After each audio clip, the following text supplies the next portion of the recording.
तो अब सोलिनॉइड के अंदर देख लेते हैं। अच्छा, सोलिनॉइड क्या होता है, बहुत सारे सर्कुलर कॉइल्स को जब हम फॉर्म में ऐसे फॉर्म बना करके रख देते हैं तो उसको हम सोलिनॉइड कहते हैं। अच्छा, सोलिनॉइड के अंदर जो इलेक्ट्रिक फील्ड लाइन होती है वो एक जगह से जाती है, अगेन दूसरी जगह से निकलती है, सेम है जैसे कि बार मैग्नेट होता है, ठीक है। इसको अगर हम देखें तो एक बार मैग्नेट लास्ट, इसी कारण हम एक जगह को नॉर्थ पोल बोलते हैं, दूसरे कारण को साउथ पोल बोलते हैं। इसी एक जगह से वे निकलती है, इलेक्ट्रिक फील्ड लाइन निकलती है, दूसरी जगह पे जाती है, तो इसलिए हम नॉर्थ पोल साउथ पोल दो कह सकते हैं।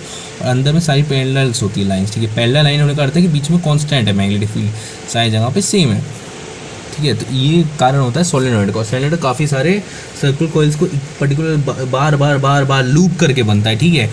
और सोलेनॉइड की एक बढ़िया बात है कि इसके अंदर हम कोई जैसे सॉफ्ट आयरन देते तो उसको हम मैग्नेटाइज करके इलेक्ट्रोमैग्नेट भी बना सकते हैं। ये फ़ायदा है सोलेनॉइड का होने का। और ये बाकी इसका डायग्राम है, देख लो।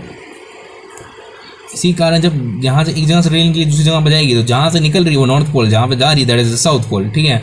और जहाँ पर बीच में पैरेलल हो, ठीक है। और तो ये ऐसे डायग्राम होते हैं सोलेनॉइड का। एक तरह से एक बार मैग्नेट को इमेजिन कर सकते हो सर्कुलर कॉइल के अंदर, ठीक है। जैसे ये कॉइल है, इसके अंदर एक बार मैग्नेट, तो एक जगह से रेल निकली दूसरी जगह पर जा रही है, एक जगह से रेल निकली दूसरी जगह पर जा रही है, एक जगह से रेल निकली दूसरी जगह। यार जैसे कि हमको पता है कि जब हमने देखा कि यार मैग्नेट होता है और उस पर अगर करंट बह रहा है तो इसके कारण यहाँ पे मैग्नेट के अंदर कुछ डिफ्लेक्शन आता है, तो यहाँ पर इलेक्ट्रिक फील्ड कुछ फोर्स लगाती है मैग्नेट में, जिसके कारण जो मैग्नेट फोर्स लगाती है, सेम वे मैग्नेट भी कंडक्टर पे अपोजिट फोर्स लगाता है। ये एम्पियर साहब ने बताया हमें, ठीक है। तो जब एम्पियर साहब ने ये बात हमें बताई तब इसका देखा गया कि जब अलग से डिफ्लेक्शन होता है या चेंजेस होता है उसमें बहुत ज़्यादा हाई फोर्स होता है, बहुत ज़्यादा हाई फोर्स अट्रैक्शन होता है, इसको रिपेल किया जाता है, इसका सेम अपोजिट फोर्स होता है। जैसे न्यूटन का थर्ड लॉ है ना कि इक्वल दो बोथ अब इक्वल एंड अपोजिट रिएक्शन कारण, तो इस पर दोनों में फोर्स लगाया जाता है।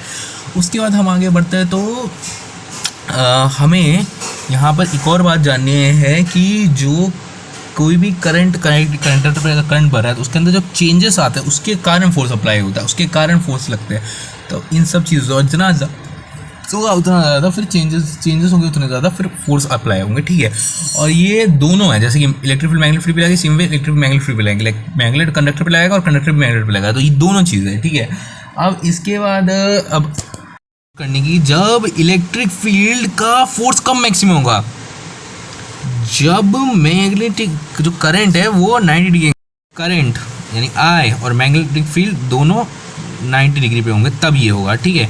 और बाकी फिर हम फ्लेमिंग का लेफ्ट हैंड थंब रूल से भी फाइंड आउट कर सकते हैं। अब फ्लेमिंग का लेफ्ट हैंड थंब रूल क्या कहता है, तो देखो फ्लेमिंग का लेफ्ट हैंड थंब रूल कहता है कि जो ये ऊपर में दैट इज रिप्रेजेंट द